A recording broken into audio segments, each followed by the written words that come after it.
அனைவருக்கும் வணக்கம். பாரம்பரிய திருவள்ளுவர் குலவம்சம் பிரசன்ன ஜோதிடர் சுப மாரிமுத்து திருப்பூரிலிருந்து இந்த பதிவு உங்களுக்காகவே. இன்றைக்கு உங்களுக்கு ஒரு அற்புதமான ஒரு விஷயத்தை இன்னைக்கு கொடுக்கலான்ட்டு இருக்கேன். கொஞ்சம் செலவில்லாத பரிகாரம், திருமணம் விரைவில் நடக்க ஜாதகத்தில் எல்லாத்துக்குமே திருமணம் பாருங்கள் 7ஆம் பாவம் தான். கரெக்டுங்களா?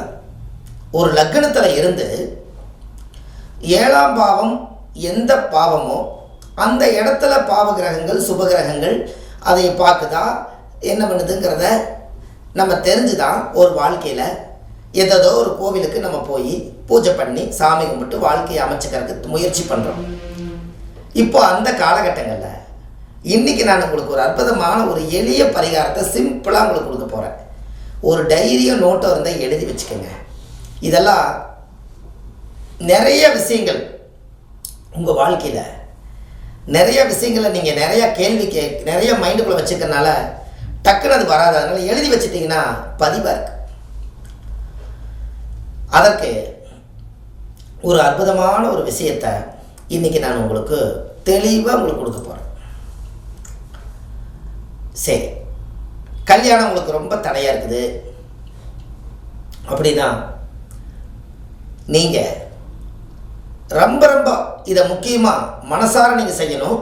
வாழ்க்கையில் ஒரு முறை செய்யணும். ஆத்மாத்மா செய்யணும் இந்த பரிகாரத்தை. ஏலக்காய் மாலை. ஏலக்காய் தெரியும் இல்லைங்களா? பாயாசத்துக்கு போடக்கூடிய ஏலக்காய்.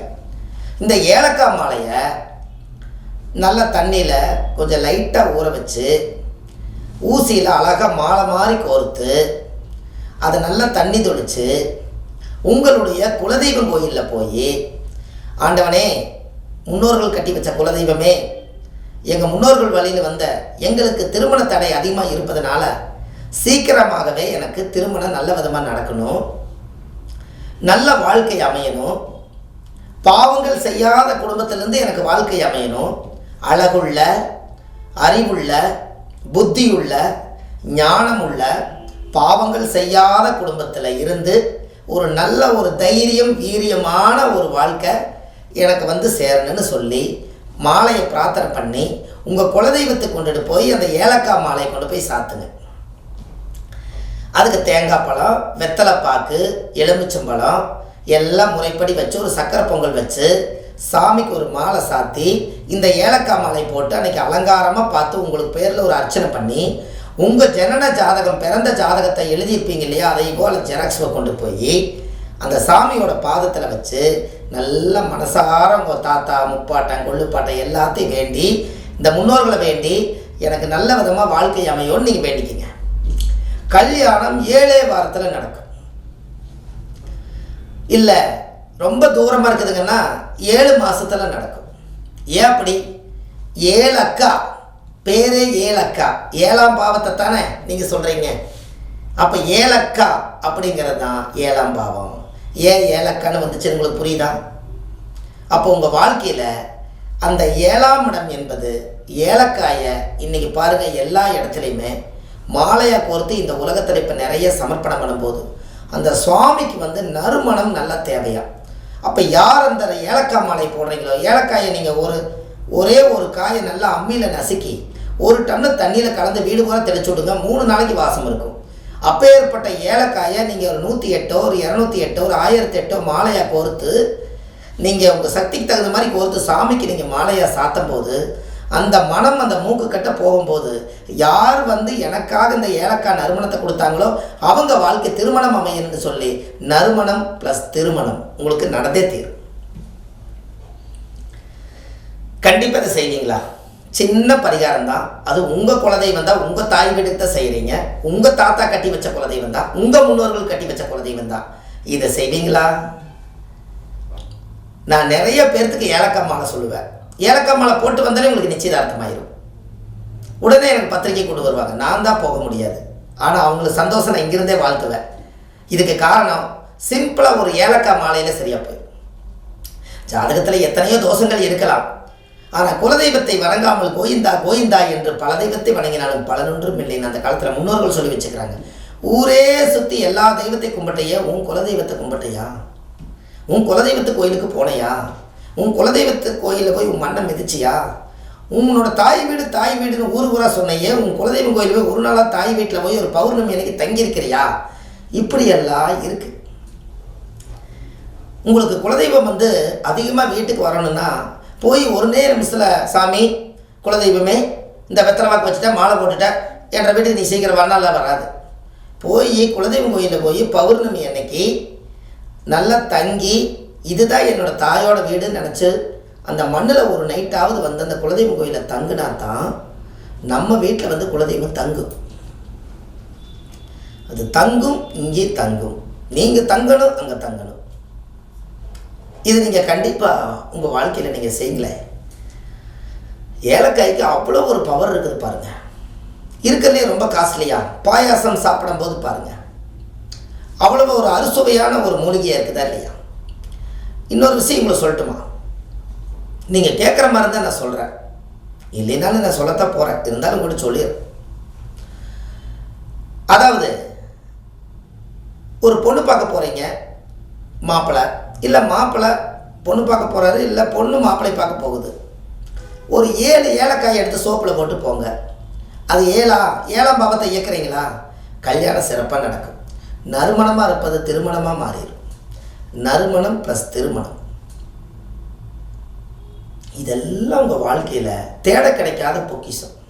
சிம்பிள் பரிகாரம். ஆனால் ஒரு டப்பாவில் போட்டு நம்ம வச்சுருக்கிறோம் வீட்டில். என்னைக்காவது ஒரு நாள் பாயாசம் செய்யும் போது 2 நசுக்கி போட்டுக்கலான்னு. ஆனால் வாழ்க்கையவே கசக்கி போடுதல்லவா அது. அதனால் இது நீங்கள் ஏதாவது கொஞ்சம் மாற்றி அமைங்களேன். கண்டிப்பாக உங்கள் வாழ்க்கை ரொம்ப ரொம்ப சிறப்பாக இருக்கும். இந்த பதிவில் ஏலக்காய் பரிகாரம், ஆதிகால பரிகாரம். ஆதி காலத்தில் ஏலக்காயை பெரிய பெரிய ராஜா வீட்டில் அரண்மனையில் ஏலக்காய் தான் அந்த காலத்தில் செண்டு நறுமணம். உங்களுக்கு தெரியுமா? ஏலக்காய் தான் அம்மியில் அரைச்சி வீடு பூரா தெளித்து பூஜை ரூம்புக்கெல்லாம் தெளித்து விடுறதுக்கு ஏலக்காய் தான் அந்த காலத்தில் செண்டு. இன்றைக்கி செண்டு ஸ்ப்ரே வந்துருச்சா இல்லைங்களா? அந்த காலத்தில் கிடையாது, செண்டு ஸ்ப்ரேலாம் கிடையாது. ஏலக்காயை அரைச்சாலே மணக்கும், ஊரே மணக்காது. காற்று வாக்கில் ஊருக்கே மணக்கும். எங்கேயோ ஒரு பக்கத்தில் பாயாசம் வைக்கிறாங்க, ராஜா வீட்டில் ஏலக்காய் மனம் வருதுன்னு சொல்லி கெட்ட துர்நாத்தத்தை எல்லாம் வெளியெடுக்கக்கூடியது ஏலக்காய். அதனால தான் 7 அக்கா சேர்ந்ததான் ஏலக்காய். பார்த்துக்குங்க. அந்த காலத்தில் 7 பேர் சேர்ந்து பிடிச்சு வச்சுருக்காங்க பாருங்கள், அந்த விதையை ஊனியிருக்காங்க. 7 அக்காமார்களும் உதவியிருக்காங்க. அது காலப்போக்கில் 7 அக்கா கடைசியில் ஏலக்காய். இப்படியெல்லாம் அந்த காலத்தில் பேர்லேயே வார்த்தையிலேயே உயிரோட்டமாக ஒரு வேலையை செஞ்சு வச்சுருக்காங்க. நமக்கு தான் அது தெரியல. அப்போ கண்டிப்பாக இந்த திருமணம் விரைவில் கைகூடுறதுக்கு உங்களால் ஒரு எளிய பரிகாரத்தை நிச்சயமாக உங்களால் செய்ய முடியும். கண்டிப்பாக நீங்கள் ஒரு மாற்றத்துக்கு வந்துடுவீங்க. உங்கள் வாழ்க்கை வளமுடன் வாழ்கிறதுக்கு இது சரியான பரிகாரம், ஆதிகால பரிகாரம். இந்த ஆதிகால பரிகாரத்தை முன்னோர்கள் இதை யூகிச்சு வச்சதுனால அதனால் இது கண்டிப்பாக உங்கள் வாழ்க்கையில் நீங்கள் இனிமேல் இந்த பரிகாரத்தை கையாண்டுட்டு இந்த பதிவை எல்லாத்துக்கும் அனுப்புங்க. ஏன்னா நிறைய பேர் வயசு 25 வயசு 30 வயசு 35 வயசு ஆகி கூட எனக்கு மாப்பிள்ளை கிடைக்க மாட்டேதுங்க. இப்போ எப்படி இருந்தாலும் பரவாயில்ல, நான் வாழ்ந்துக்கிறேன், ஆனால் மாப்பிள்ளை அதுக்கும் கூட எனக்கு வரலைன்னு நிறையா பெண்களுக்கு ரொம்ப கஷ்டமாக கேட்குறாங்க. ஏன்னா அவங்களும் போய் வாழ்ந்து இந்த சமுதாயத்தில் ஒரு குழந்தை பெற்று நானும் ஒரு தாயாக இருக்கிறேங்கிற ஒரு பட்டத்தை உருவாக்கணும்னா அதுக்கு ஒரு ஆண்கள் வேணும் அல்லவா? அதே பெண்களுக்கு ஆண்கள் வேணும், ஆண்களுக்கு பெண்கள் வேணும். எதுவும் இல்லைன்னா சன்னியாசியாக வாழ்ந்து நம்ம என்ன சாதிக்க போகிறோம்? அதனால தான் இந்த ஜாதகத்தில் உங்களுடைய அமைப்பில் ஒரு ஜாதகத்தில் 7ல் ராகு கேது 7ல் சனி செவ்வாய் எல்லாம் இருக்கிறவங்க முதல் குலதெய்வத்துக்கு போய் ஏலக்காய் பரிகாரம் பண்ணிட்டு வாங்க. மற்றவங்க கல்யாணம் ஆகலினாலும் செஞ்சாலும் பழிக்கும். இந்த பாவத்தை, அந்த நீச்சத்தை நறுமணமாக்கக்கூடியதும் திருமணமாக்கக்கூடியதும் இந்த ஏலக்காயே. அதனால் நீங்கள் தொழில் பண்ணுற இடத்துலையும் கூட 2 ஏலக்காயை டப்பாவில் வச்சுக்கோங்க. அந்த இடத்துல இருக்கக்கூடிய துர்வாசமெல்லாம் வெளியில் போய் நறுவாசம் வந்துடும். இதெல்லாம் நீங்கள் வாழ்க்கையில் செஞ்சுட்டு வாங்க. உங்கள் வாழ்க்கை ரொம்ப பிரமாதமாக இருக்கும். பாரம்பரிய திருவள்ளுவர் குல வம்சம் சுப மாரிமுத்து வள்ளுவர் வாக்குன்னு யூடியூப் சேனலில் போடுங்க. வள்ளுவர் வாக்கு அப்படின்னு யூடியூப்பில் போட்டிங்கன்னா நான் ஒரு கிட்டத்தட்ட ஒரு 700-800 வீடியோ நான் உங்களுக்கு போட்டிருக்கேன். எளிமையான பரிகார வீடியோவாக கொடுத்துருக்கேன். ஆன்லைன்லேயே நம்ம ஜாதகம் பார்க்குறோம். Date of birth, time, place மட்டும் கொடுத்தீங்கன்னா போதும். உங்களுக்கு ஜாதகத்தை கணிச்சு உங்களுக்கு பிடிஎஃப் ஃபைல் அனுப்பிச்சிடுவாங்க. அதுக்கப்புறம் ஜாதகம் நீங்கள் சரியாக இருக்குன்னு சொன்னதுக்கப்புறம் நானே உங்கள் லைனில் வந்து ஜாதகம் பார்த்து உங்களுக்கு பலன் சொல்லுவேன். கண்டிப்பாக நீங்கள் வாழ்க்கையில் வளமுடன் நலமுடன் சிறப்பாக வாழணும் என்று சொல்லி வள்ளுவர் வாக்கு சுப மாரிமுத்து உங்களிடமிருந்து விடைபெறுகிறேன். அடுத்த பதிவில் உங்களுக்காக. நன்றி, வணக்கம்.